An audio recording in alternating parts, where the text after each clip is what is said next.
I'm going to make this really delicious tomato and halloumi pesto omelette. First of all, I'm going to cook the halloumi. Halloumi is a really delicious cheese. It cooks really nicely because it gets nice and golden. So put a little bit of olive oil for good flavor into a pan. The pan's on the heat. Get it a bit hot and then put in the halloumi cheese. And I'm going to cook the cubes of cheese until they're golden. There. So once it's golden, then add in your halved cherry tomatoes. Season the tomatoes and the halloumi, a little bit of salt and pepper.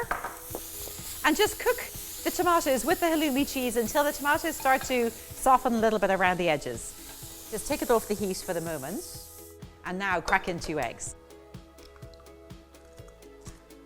A pinch of salt. Some pesto. Lovely. And the Herbalife gourmet tomato soup really adds a lovely bit of extra tomato zing. Whisk all this.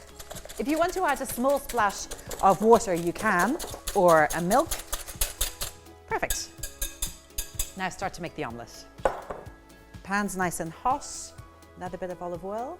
Tip the mixture in quickly and then immediately start to draw it in from the sides as soon as it hits the pan.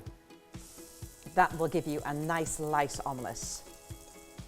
So you can see it bubbling up around the edges. Draw it in, swirl it, draw it in, give it a swirl. So it generally takes just under a minute to cook this omelette. When it's almost cooked, tip the tomatoes and the halloumi in. Give it a little tip like that, and then put your hand under the handle and flip it out the rest of the way. And that is a very delicious tomato and halloumi pesto omelette.